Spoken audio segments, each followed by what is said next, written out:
quiero que podamos reflexionar sobre aquellas palabras que dijo nuestro Señor Jesús al morir. Son 7 palabras. Yo quiero que vayamos por cada una de ellas. Sin embargo, de manera general, quiero que leamos en Mateo capítulo 27. Vaya conmigo ahí. Mateo capítulo 27.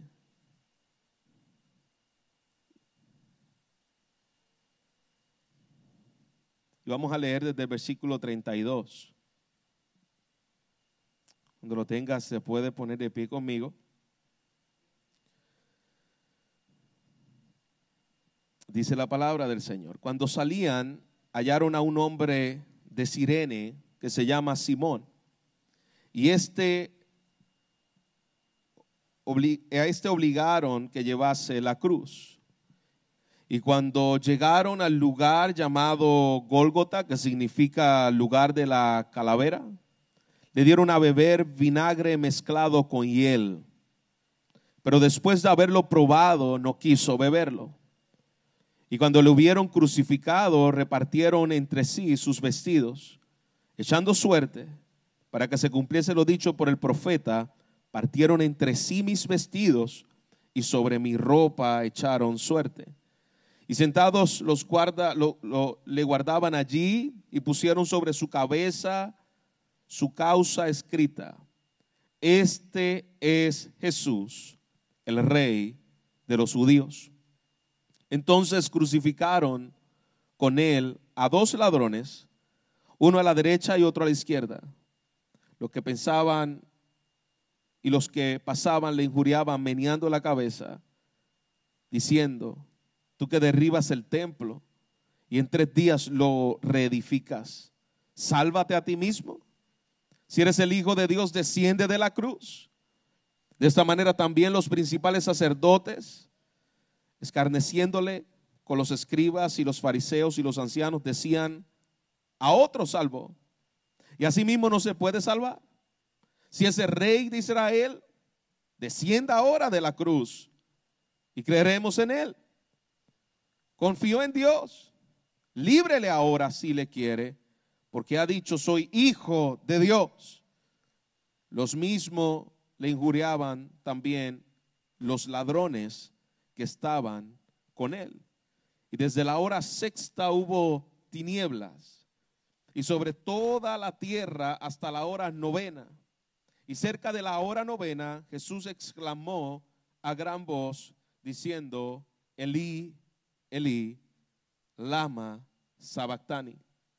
Esto es: Dios mío, ¿por qué me has desamparado? Algunos de los que estaban allí, al oírlo, a Elías llama.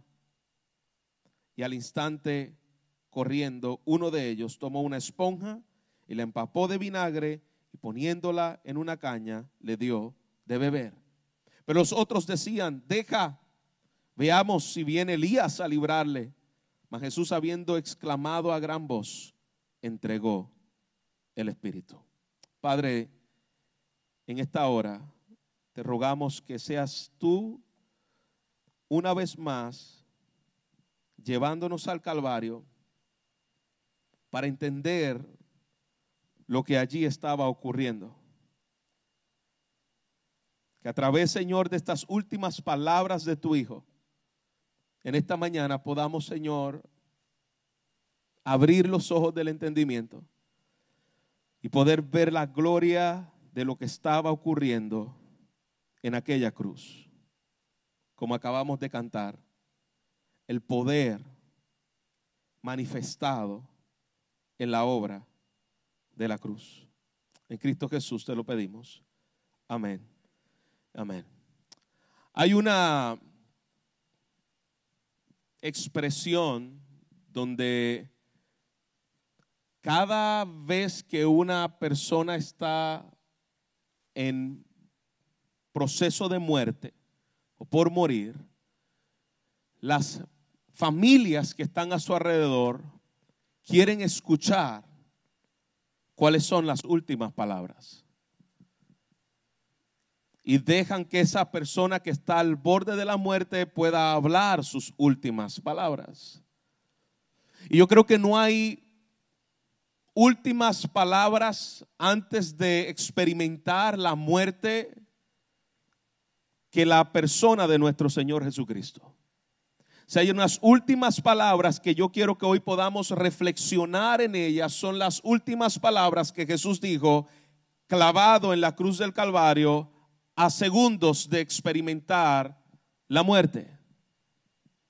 Yo quiero que podamos ver la primera palabra que Jesús dice cuando está a punto de morir en la cruz. Y la primera palabra se encuentra en Lucas. Recuerde que este relato de la crucifixión de Cristo está en Mateo, está en Marcos y está en Lucas. La primera palabra que Jesús pronuncia la describe Lucas al decir, y Jesús decía: Padre, perdónalos porque no saben lo que hacen. Así que Jesús comenzó su ministerio orando en el desierto y Jesús termina su ministerio orando en el desierto.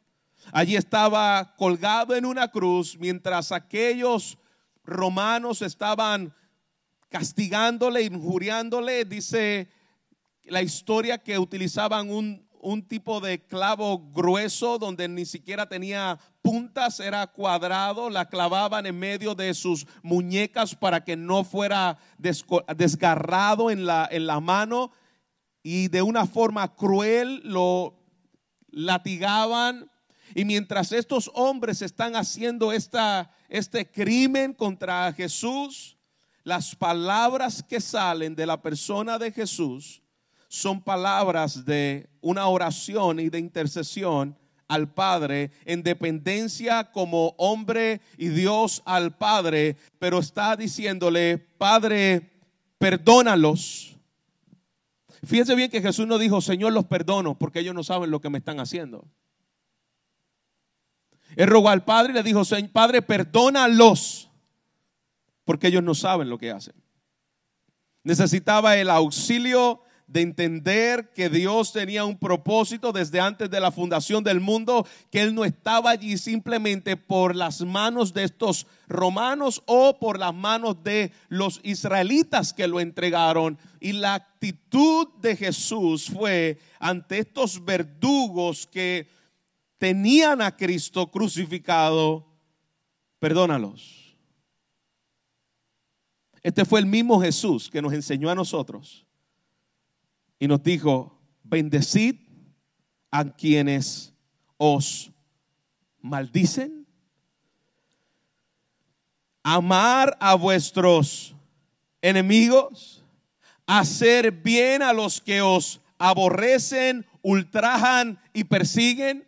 Así que Jesús no estaba simplemente dando una clase de filosofía moral, sino que Jesucristo estaba mostrando que lo que Él enseñó, Él lo estaba demostrando en aquella obra donde estaba siendo crucificado por sus enemigos y por aquellos que le odiaban y le crucificaban. Y Jesús está orando por ellos, intercediendo por ellos, diciéndole: perdónales porque no saben lo que están haciendo.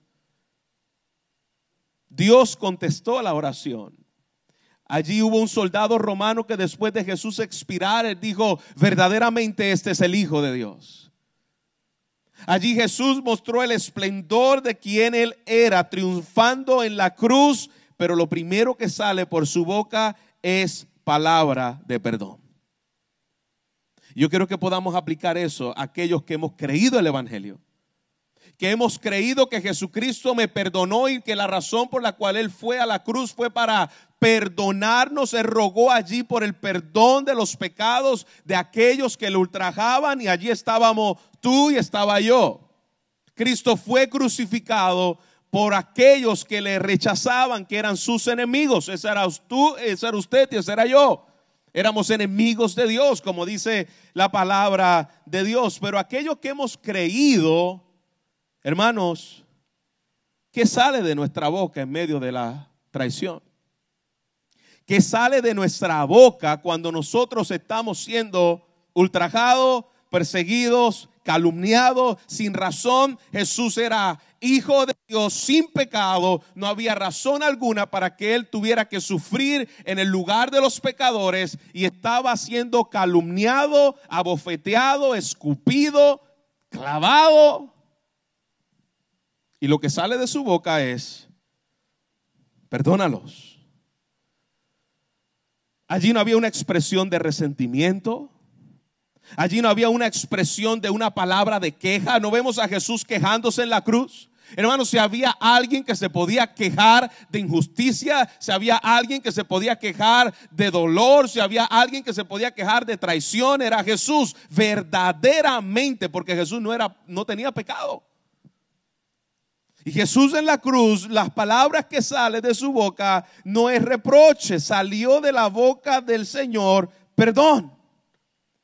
Al contrario, Jesús ora por el perdón de aquellos que lo estaban injuriando.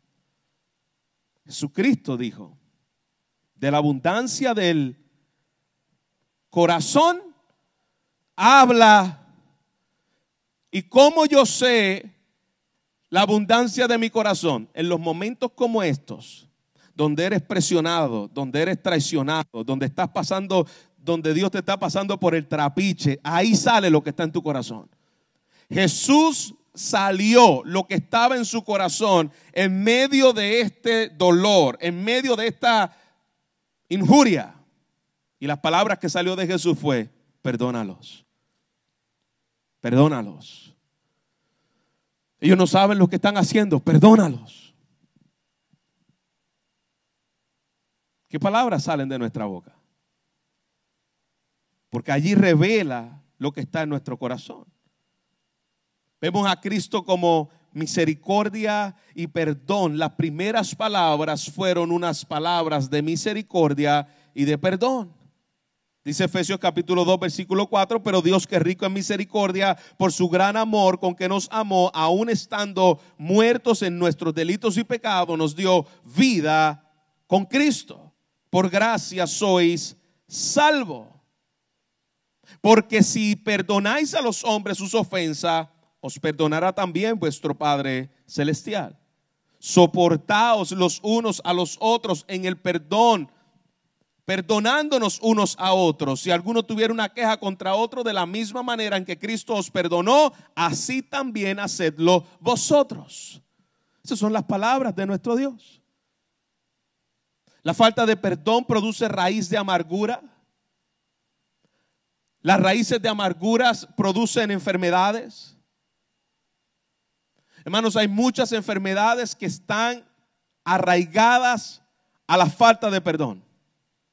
Hay gente arrastrando por la falta de perdón a personas, enfermedades con resentimientos adentro, porque no pueden perdonar. Y esta es una triste realidad. Te roba la paz, viven atormentados porque no pueden perdonar. Pero sobre todas las cosas, nosotros no perdonamos para que estas cosas sean quitadas. Nosotros perdonamos porque es una orden del Señor. Perdonen como yo los he perdonado. Mira cómo yo me he entregado, mira cómo yo morí, mira cómo yo me entregué. Ve y haz lo mismo. Si tú has creído el Evangelio, lo que debe caracterizarnos como hijos de Dios es el perdón los unos a los otros. Mira las primeras palabras de mi Salvador y esa es la manera en la cual yo quiero vivir. Si alguno dice yo amo a Dios y aborrece a su hermano, es mentiroso. Pues el que no ama a su hermano, ¿a quien ha visto? ¿Cómo va a amar a Dios a quien no ha visto? Y nosotros tenemos este mandamiento de Él: el que ame a Dios, ame también a su hermano. Misericordia y perdón. La segunda palabra de Jesús dice entonces, Lucas 23 versículo 43: entonces Jesús les dijo: de cierto te digo que hoy estarás conmigo en el paraíso. La segunda palabra de Jesús es una palabra de arrepentimiento y esperanza. Una palabra de arrepentimiento y esperanza. Jesús en la cruz estaba allí, como acabamos de leer en el relato, dos ladrones, dos hombres criminales, terroristas de aquel tiempo, que estaban realmente allí por que lo merecían, no como Jesús. Aquellos merecían estar en aquel lugar, aquellos dos malhechores, dos tipos de personas que escuchan y ven el evangelio de Jesús, pero hay dos reacciones diferentes. Lucas 23:39 dice: uno de los malhechores que estaba colgado le injuriaba diciendo: si tú eres el Cristo, sálvate a ti mismo y a nosotros. Respondiendo el otro le reprendió diciendo: ¿ni aún temes tú a Dios estando en la misma condenación? Nosotros en verdad justamente padecemos porque recibimos lo que merecemos, mas este ningún mal hizo. Y uno de ellos le dice a Jesús: acuérdate de mí cuando vengas en tu reino. Uno no reconoce su necesidad de un Salvador, uno no ve quién es Jesús, sigue viviendo las horas o los segundos que les quedan de vida en su incredulidad. Sin embargo, hay otro que se arrepiente, cree en Jesús como Señor y Salvador de su vida y cree y tiene la vida eterna. La pregunta que debemos hacer no es ¿qué mérito tiene aquel ladrón que estaba al lado de Cristo, que creyó en Cristo como Rey y Señor de su vida? ¿Qué mérito tiene para haber sido salvo? Ninguno. El mismo que tienes tú y el mismo que tengo yo. No había ningún mérito para que Dios perdonara a aquel ladrón. No había ningún mérito para que tú y yo fuésemos perdonados por nuestro Señor Jesucristo. Y eso nos muestra, hermano, que no hay mérito humano en la salvación. La salvación es por gracia. Aquella fe de creer que Él era el Mesías, que tenía el poder de darle vida más allá de la muerte, dice la palabra, que le fue contada por justicia, como dice Romanos capítulo 4. La fe le fue contada por justicia. Pero las palabras que pronuncia Jesús: hoy estarás conmigo en el paraíso.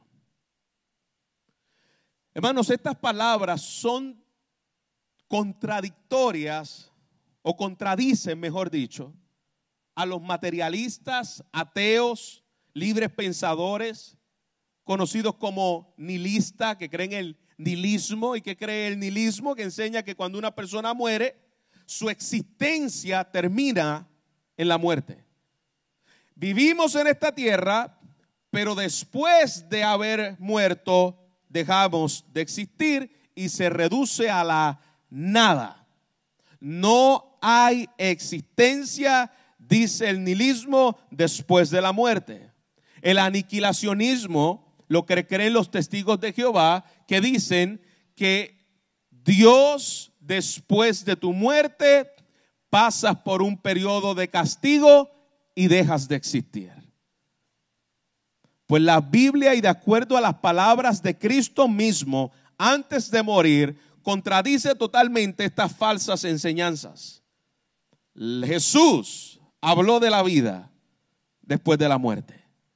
Y las palabras de Jesús a este hombre criminal fue: hoy estarás conmigo en el paraíso. En otras palabras, después de esta muerte física, hay una vida eterna. Hay una vida eterna para los que creen en Cristo y hay una vida eterna para los que rechazan a Cristo. Una vida eterna bajo condenación para aquellos que no han creído en Cristo y una vida eterna en salvación a aquellos que creen en Cristo. Y Jesús le está diciendo precisamente a ese ladrón: tú no vas a dejar de existir. Bueno, tú dejarás de existir en este cuerpo, pero tú seguirás existiendo en tu parte inmaterial. En el momento de tu muerte, tú dejas de existir en este cartucho, pero tú sigues vivo. Tu parte inmaterial, la diferencia no es dejar de existir, es un cambio de existencia. ¿Está conmigo? Tú existías en un cuerpo material y ahora tú vas a existir en un cuerpo espiritual, que son los dos componentes que el hombre está compuesto. La parte material del hombre, que Dios lo creó del polvo de la tierra, y la parte espiritual del hombre, que Él sopló cuando creó al ser humano. Este hombre, que uno lo podía ver allí colgado como un don nadie, maldito por causa de su crimen, él le dice al Señor: acuérdate de mí. Él sabía que cuando dejara su último hálito de aliento, él iba a pasar a una existencia espiritual. Iglesia, yo quiero que usted pueda entender esto, y amigo que nos visita en el día de hoy, un día tú estarás en el borde de la muerte y hay solamente dos caminos: un camino de condenación, un camino de salvación. Uno de salvación y gozo y otro de condenación y muerte. El Señor es tu juez supremo sobre toda la humanidad y todos seremos juzgados. Si has creído en Cristo Jesús como Señor, escucharás estas mismas palabras que escuchó aquel ladrón. Hoy, de cierto te digo que hoy estarás conmigo en el paraíso. Puedes tener la convicción de que si tú has creído en Cristo como Señor y Dios de tu vida, cuando tú dejes de respirar, tú estarás con el Señor. Decía el apóstol Pablo: prefiero morir y estar con Cristo, que es mucho mejor. No es como que morimos y nos quedamos en la tierra y ya dejamos de existir hasta que Cristo venga. No, si tú eres creyente, tú sigues existiendo delante de la presencia de Él hasta que se te dé cuerpo glorificado. Y si tú no eres creyente, tú seguirás existiendo delante de Dios en juicio por toda la eternidad. Pero no dejaremos de existir. Aquellos que piensan: ay, yo me quiero morir para que se acaben los problemas. Si tú no estás en Jesús, tu problema mayor acaba de comenzar. Y lo triste es que no hay para ti salvación en la eternidad. Dios ha determinado que los hombres mueran una sola vez y después de esto el juicio. No hay esperanza para ti después de la muerte. No hay sacerdote, cura, pastor, apóstol, evangelista que te pueda sacar de la condenación eterna.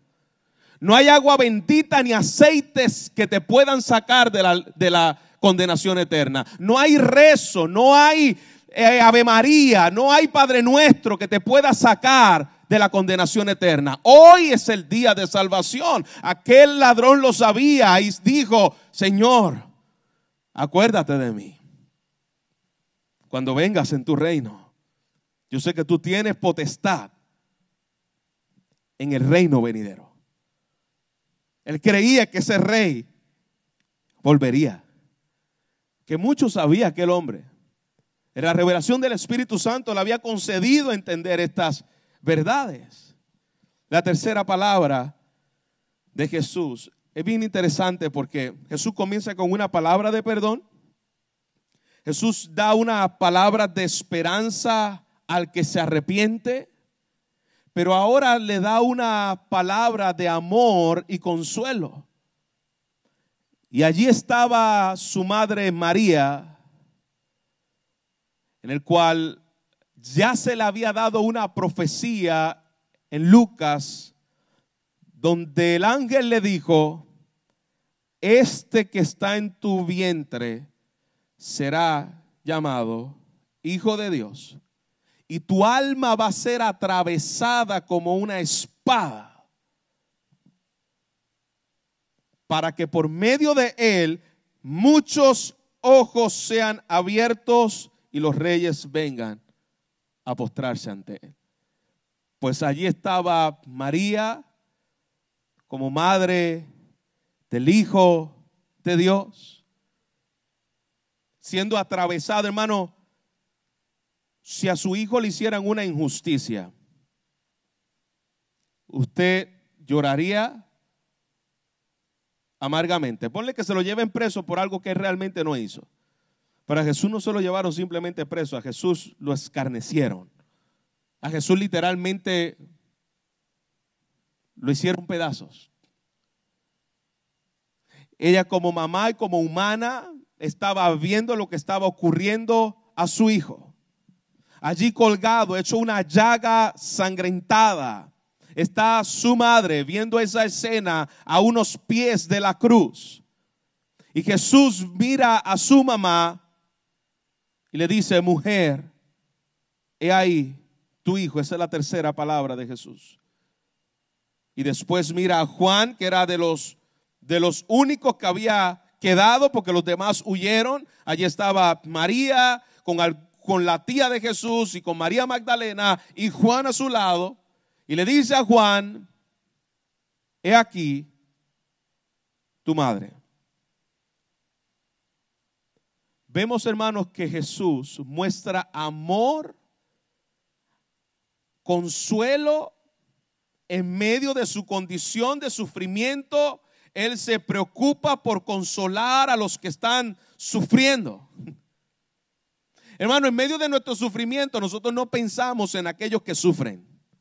Nosotros pensamos en nuestro sufrimiento. Lo que yo estoy pasando, lo que yo estoy viviendo, como yo me estoy sintiendo, y no me importa a los demás. Vemos que Jesús no fue así. Jesús, en medio de su mayor sufrimiento, que no es los castigos físicos, cuando lo veremos ahora en la próxima expresión, Jesús estaba preocupado, consolando a aquellos que amaba. Y le dice a su mamá: aquí tendrás a alguien que va a cuidarte. Algunos entienden que ya José había muerto para ese tiempo, por eso no estaba allí en escena. Los historiadores entienden que José murió a temprana edad. Y Jesús le deja a Juan. Iglesia, si hay alguien que comprende nuestro dolor, si hay alguien que comprende nuestro sufrimiento, si hay alguien que comprende lo que estamos pasando, se llama nuestro Señor Jesucristo. Y si hay algo que nosotros podemos ver a través de esta gloriosa verdad de la cruz del Calvario, es que no solamente Jesús cuidó de los demás, Jesús nos deja una encomienda y nos dice, Romanos capítulo 12, versículo 10, amaos los unos a los otros con amor fraternal. En cuanto a honra, prefiriendo a los demás, prefiriendo los unos a los otros. Este es el mandamiento que les he dado, que os améis los unos a los otros. En esto conocemos el amor de Dios, que Él puso su vida por nosotros. También nosotros debemos poner nuestra vida por los hermanos. Compasión en medio de su dolor. Número 4. La cuarta palabra de Jesús fue Elí, Elí, lama sabactani. Esto es: Dios mío, ¿por qué me has desamparado? Hermanos, Jesús no murió en la cruz como un mártir. Él no fue a la muerte como un martirio que estaba pasando por una causa. Esa no es la razón de la cruz. Su muerte fue una muerte vicaria. ¿Qué quiere decir una muerte vicaria? Es una muerte sustituta. Jesús murió en la cruz para sustituir a aquellos que han de creer en su nombre y morir por su pueblo. Él fue a que aquellos que merecían ser castigados, Él reemplazó el lugar de los pecadores para que Dios castigara a su Hijo en el lugar de los pecadores. El mayor castigo de Jesús no fueron los clavos en su mano, aunque no lo menospreciamos ni tampoco lo damos por sentado ni por menos. El mayor castigo de Jesús no fue incluso la traición de los que le habían traicionado. El mayor castigo y el propósito por el cual Cristo estaba allí colgado es lo que dice Isaías 53, versículos 5 al 6. Mas Él herido fue por nuestras rebeliones, molido por nuestros pecados. El castigo de nuestra paz. En algunas versiones he traducido: el precio de nuestra paz fue sobre él, y por su llaga fuimos nosotros curados. Todos nosotros nos descarriamos como ovejas, cada cual se apartó de su camino. Escucha bien: mas Jehová cargó en él el pecado de todos nosotros. Eso es lo que está ocurriendo en la cruz. Él sabía que allí había una maldición sobre su vida. El castigo de mi paz es la maldición que cayó sobre la persona de Jesús, tomando mi lugar en la cruz. Primera de Pedro 2:4 dice: quien llevó él mismo nuestros pecados en su cuerpo sobre el madero, para que nosotros, estando muertos a los pecados, vivamos a la justicia, y por cuya herida fuisteis sanados. Cristo estaba recibiendo la ira de Dios en aquella cruz. La justicia perfecta y santa que Dios demanda que sea castigado el pecado y al pecador que lo hace, estaba cayendo sobre la persona de Jesucristo.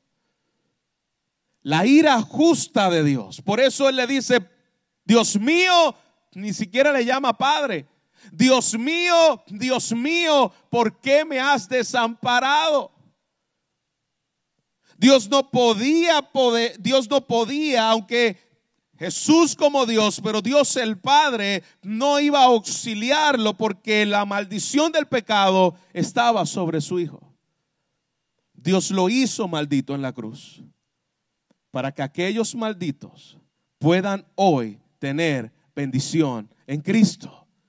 Allí estaba Jesús derrotando el poder del pecado, recibiendo el castigo que merecían los pecadores. Tú y yo merecíamos estar en ese lugar. Y aquellos que no están en Cristo estarán en ese lugar por toda la eternidad, recibiendo el castigo de la justa ira de Dios. La quinta palabra de Jesús, Juan 19:28, después de esto, sabiendo Jesús que ya estaban consumados, dijo, para que se cumpliese la escritura: tengo sed. Jesús colgado en la cruz, no solamente estaba Dios allí colgado, que es la verdad. Podemos decir, allí estaba Dios colgado, pero allí estaba Jesús hombre. Y como parte de la humanidad de Jesús, a Jesús le dio sed. Tenía necesidad física y gritó con profunda desesperación: tengo sed.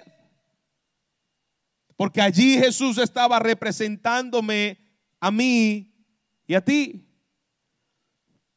La humanidad de Jesús es evidente en medio de su sufrimiento, de sus luchas, de sus necesidades. En un momento dado lloró, tuvo hambre.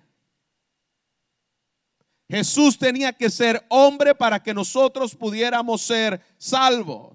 Él tuvo que venir como cualquier niño nacido de mujer. Él tuvo que vivir la vida perfecta, porque tú y yo no podíamos hacerlo.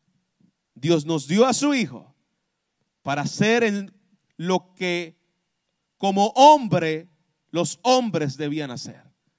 Y aquí vemos la humanidad de Jesús. Tengo sed. Una forma clara de identificarnos con Jesús. Él es hombre y yo como hombre tenía que morir. Yo debía haber estado en el lugar de Jesús. Jesús se humilló, dice Filipenses 2:5, haya pues entre vosotros este sentir que hubo también en Cristo Jesús, el cual siendo en forma de Dios no escatimó en ser igual a Dios, no estimó en ser igual a Dios como cosa que aferrarse, sino que se despojó a sí mismo, tomando forma de siervo, hecho semejante a los hombres, estando en la condición de hombre, se humilló, haciéndose obediente hasta la muerte y muerte de cruz. Sexta palabra. Cuando Jesús hubo tomado el vinagre, que dijo, tengo sed, le dieron vinagre, vino agrio, dijo, consumado es. Y habiendo inclinado la cabeza, entregó el Espíritu. Una palabra gloriosa que en el griego era conocida como un acta sellada cuando el criminal ya no debía nada. Y allí se le ponía tetelestai, libre de toda culpa. Todo fue saldo, no necesita nada más. Jesús en la cruz, ese es el grito de triunfo más glorioso que se ha escuchado sobre la faz de la tierra. Jesús está diciendo que en aquel grito cumplido está, la misión está terminada, el trabajo fue completamente perfecto, consumado es. No hay nada que deba a la justicia del Padre. No hay nada que tengamos que hacer para poder saldar la deuda, porque no podemos. La deuda fue pagada. Fuimos reconciliados con el Padre. Los decretos de la ley que estaban en mi contra, hoy tengo un nuevo récord. La vida perfecta de Jesús fue aceptada como un sacrificio. Consumado es. Estamos completos. Su obra terminó. Se acabó, dice la traducción en el inglés. Terminado por completo. No hay nada que tú y yo tengamos que añadir a la obra de la cruz. Dice el libro de la carta a los Hebreos que esa ofrenda fue una vez y para siempre presentada. Ya toda la justicia que yo necesitaba, Cristo la cumplió. Consumado es. No hay ningún tipo de sacrificio que tengamos que hacer, porque ya Jesús lo hizo. Nos toca creer por la fe de que esa ofrenda presentada una vez y para siempre es suficiente para mi salvación. El que creyere y se arrepintiere de sus pecados, dice su palabra, será salvo. No hay nada que podamos añadir a ese sacrificio. Por gracia soy salvo por medio de la fe, y esto no es de vosotros, es un don de Dios, no por obra, para que nadie se gloríe. Hermanos, aquel grito, consumado es, estaba diciendo lo que dice la palabra en el libro de Oseas. La muerte tendrá su muerte por mí. La muerte tendrá su muerte por mí. Profetizado años antes, y Cristo está venciendo el poder de la muerte. El aguijón de la muerte fue quitado cuando Cristo dijo, consumado es. Ya la muerte no tendrá poder sobre sus hijos. El que cree en mí, aunque esté muerto, vivirá. Ese es el triunfo de la cruz. Hermanos, hoy no es un día de luto, hoy es un día de celebración. Cristo venció el poder del pecado, de la muerte, y Dios mismo pagó el precio de mi deuda para con Él. Fuimos salvos de la justicia perfecta de Dios cuando Cristo dijo, it's finished. Está consumado, está terminado, nada más que añadir, nada más que agregar, todo está cumplido. ¿Dónde está, oh muerte, tu aguijón? ¿Dónde está, oh sepulcro, tu victoria? Si Cristo con su muerte te derrotó, se acabó. No hay más que hacer. Ya Cristo lo hizo. Por último, la séptima palabra de Jesús. Entonces Jesús, clamando a gran voz, ese es el clamor de la cruz. A gran voz dijo, tengo sed. A gran voz dijo, consumado es. A gran voz dijo estas últimas palabras: Padre. Ya no le llama a Dios mío, Dios mío. Él va donde siempre estuvo. Padre, en tus manos encomiendo mi espíritu. Al principio no le podía llamar Padre porque la maldición del pecado estaba sobre él. Pero cuando dijo, consumado es, todo fue terminado, el pecado fue pagado, la deuda fue quitada, la maldición fue quitada. Ahora él vuelve y dice, Padre, en tus manos encomiendo mi espíritu. Y habiendo dicho esto, expiró. Podemos decir que este es el misterio más grande de todo el mundo. Jesús es Dios. Y el apóstol Pablo dice que Dios murió en la cruz. No, pero en las dos naturalezas, pastor. Sí, yo entiendo. Yo entiendo lo que es las dos naturalezas. Pero esas dos naturalezas son inseparables. Jesús experimentó la muerte como hombre y como Dios, en el sentido de que inmediatamente, aunque sabemos que la existencia cambia, pero Jesús experimentó la muerte. ¿Por qué tenía que ser hombre? ¿Por qué tenía que ser Dios? Porque tú y yo fuimos los que pecamos, y tenía que ser Dios porque contra él era la deuda. Es una deuda eterna, impagable. Y allí estaba Jesús cumpliendo la perfecta demanda de justicia de Dios. Nuestro Señor había terminado la obra que el Padre le había encomendado, y él tenía la certeza de que él iba a donde siempre estuvo. En tus manos encomiendo mi espíritu. Su cabeza pesada cae y murió entregando su espíritu al Padre.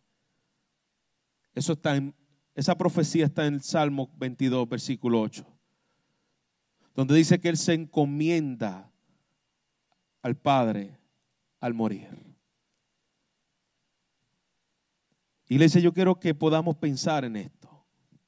Y amigo que nos visite, que está con nosotros en el día de hoy, un día tú vas a tener que entregar tu espíritu. Un día tú vas a morir. Yo quiero que podamos meditar en aquella última palabra de Jesús diciendo, Padre, en tus manos encomiendo mi espíritu. ¿Ya pusiste en las manos de Dios tu eternidad? Y si no lo has hecho, yo quiero que usted piense hoy, ve haciendo planes para la eternidad. Porque todos los que estamos aquí somos eternos. Todos. Todos un día se van a parar delante del juez justo. Y si usted hace planes para las vacaciones del año que viene, ay pastor, no hable de eso, no hable de la muerte, tú te vas a morir. Yo no tengo que ser un profeta. La muerte entró por causa del pecado. Todos morimos por causa del pecado. Tú vas a morir. Tú debes prepararte para ese día. Debes estar haciendo planes para la eternidad. Cómo yo estoy viviendo para la eternidad. Cómo yo estoy trabajando para la eternidad. No para ganarte tu salvación, porque sabemos que no lo podrás hacer, pero debes prepararte para aquel que te dio a su Hijo en el lugar de los pecadores para vivir la vida perfecta por ti y para morir en el castigo que tú merecías, tú debes estar preparado. Puedes tener 10 años, puedes tener 15 años, tú puedes morir mañana. La muerte no es por vejez. Algunos quisieran que fuera así. Ay, me quiero morir de viejo. Algunos pueden morir de viejos, pero otros pueden morir al mes de nacido y no llegar a viejos. Otros ni siquiera llegan a la adolescencia. Así que no debemos decir, bueno, esos son planes que yo voy a postergar y en algún día yo voy a pensar en eso. No, tú tienes que hacer planes para la eternidad hoy. Y cuando usted muera, ¿a quién le entregará? ¿Quién recibirá tu espíritu? Jesús sabía que él iba al Padre. En tus manos lo encomiendo, Señor, porque tuyo soy. Él es Dios. Él es el Hijo perfecto y santo de Dios. Encomienda a Jehová tu camino, confía en Él y Él hará. Encomienda a Jehová tu camino. Entendamos que habrá un juicio y que el Señor volverá por nosotros. De manera está establecido para los hombres que muera una sola vez, dice Hebreos 9:27. Y después de esto el juicio. Así también Cristo fue ofrecido una sola vez para llevar el pecado de muchos. Y aparecerá por segunda vez sin relación con el pecado para salvar a los que esperan en él. Todavía hoy puedes encomendar tu alma al Señor y decir, Señor, sálvame por los méritos de aquel crucificado, que es Dios y que es hombre, que recibió el castigo que yo merecía. Señor, sálvame. Son las mejores palabras que puedes hoy decirle al Señor, aquel que venció el pecado, aquel que venció la muerte, y decir, Señor, creo en aquel colgado en el madero, muriendo en el lugar mío. Tú eres Señor. Acuérdate de mí cuando entres en tu reino, y que en el último momento donde yo voy a morir y que mis segundos de vida se acaben sobre la tierra, yo pueda decir, Señor, en tus manos encomiendo mi espíritu. Tuyo soy, te pertenezco. Tuyo soy. Él sufrió la muerte por nuestros pecados una vez y para siempre, para que tú y yo no tengamos que experimentar la muerte. Iglesia, su victoria es mi victoria. Su triunfo es mi triunfo. Su gozo es mi gozo. Su celebración es mi celebración. Y hoy podemos decir, bendito aquel colgado del madero. Como decía aquella antigua canción, oh, yo siempre amaré esa cruz. En sus triunfos mi gloria será. Y algún día, en vez de una cruz, mi corona Jesús me dará. Padre, te damos gracias. Gracias por tu triunfo en aquella gloriosa cruz. Y hoy podemos acercarnos, Señor, a ti en confianza, sabiendo, Señor, que tú nos has dado mucho más de lo que nosotros merecemos. Gracias, Señor, porque en aquellas palabras de Jesús en la cruz, en cada una de ellas, Señor, revela la profundidad de lo que allí estaba sucediendo. Señor, queremos hoy no solamente escuchar lo que dijiste, queremos meditar en estas palabras. Gracias porque allí intercediste por mis pecados. Gracias porque allí revelaste, Señor, lo que estaba ocurriendo en el ámbito espiritual al ser separado y condenado por Dios mismo. Gracias porque allí revelaste tu humanidad, necesitado de agua como ser humano. Gracias porque allí tuviste compasión de aquellos que amas. Gracias porque allí se consumó toda deuda de tu pueblo escogido. Gracias porque así como Jesús entregó su espíritu, un día aquellos que hemos creído en ti podremos decir las mismas palabras de nuestro Señor. Tú nos recibirás en gloria y estaremos contigo para siempre.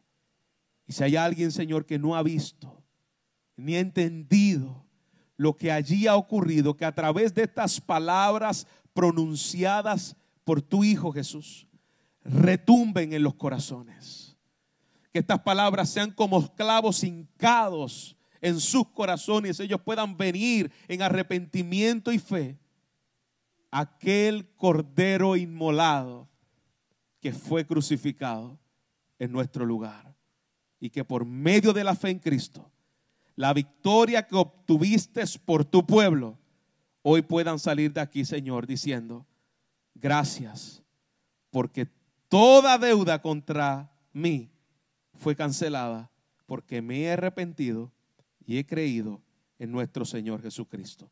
Bendito sea tu nombre, en Cristo Jesús. Amén. Amén.